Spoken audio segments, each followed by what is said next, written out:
More specifically, a portion of Thea's mantle which was denser than Proto-Earth's mantle 4.53 billion years ago during the collision which formed the Moon sunk to the very bottom of the lower mantle, creating what is known today as two large low-velocity seismic provinces. These provinces are seemingly linked and partially power the vast majority of the planet's mantle plumes, and may even explain how plate tectonics actually initiated on our planet unlike on Mars or Venus.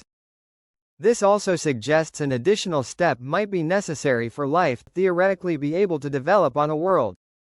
But this isn't the only recent discovery with far-reaching implications in the field. As a quick reference, tektites are created during large asteroid and comet impacts when rocks are ejected high into the atmosphere before rapidly cooling and falling back to the ground as a type of impact glass. For decades, evidence grew of a single massive tektite field dated to 788,000 years ago in the vicinity of Oceania or Southeast Asia, which represented the largest asteroid impact by size and energy during the entirety of the last 2.5 million years.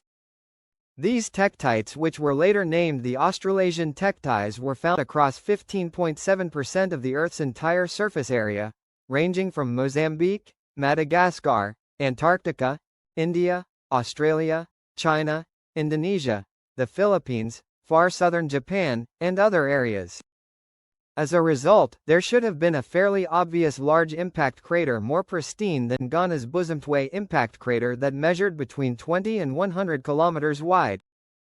And yet, we could not find it, until recently.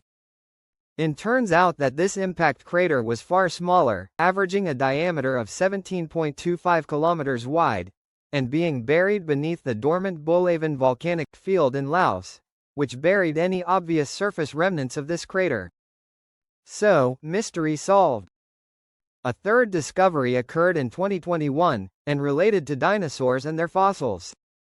For a long time, it had been noted that there were a suspicious lack of medium-sized dinosaur species in fossils which were thought to have weighed between 100 and 1,000 kilograms. This went against what in theory should have been the most abundant grouping of dinosaur species. Well, it turns out that these medium-sized dinosaurs weren't actually missing, and that instead the majority of them never existed in the first place. The children and then teenage equivalents of larger dinosaurs merely outcompeted the vast majority of medium-sized dinosaurs, perhaps filling different ecological niches depending on their age. Other less major but still important geologic scientific discoveries are as follows. The discovery of Mars's youngest volcanic eruption, which created multi-kilometer-long pyroclastic flows and an ash plume a mere 53,000 years ago. The occurrence of such a young volcanic eruption suggests that more eruption could and will occur in the future on the Red Planet.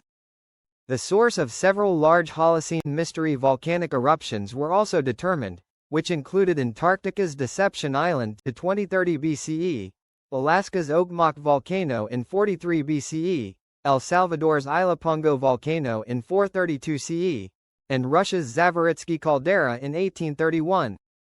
And, while not truly solely discovered in the last 5 years, additional evidence has come to light which strengthened the argument for the existence of two slushball Earth periods when glaciers covered 60.2% and 62.5% of the globe respectively. These periods bulldozed many kilometers thick of rock in some areas, leading to an up to 1.2 billion year-long geologic gap known as the Great Unconformity in some localities. Also, more evidence arose involving the Ediacaran period and its fauna, which notably occurred right before the Cambrian period. It was determined that these creatures were largely wiped out by a mass extinction related to a series of flood basalts in Oklahoma known as the Southern Oklahoma Olicogen. As a final note, I would like to thank my returning patron Mr. Black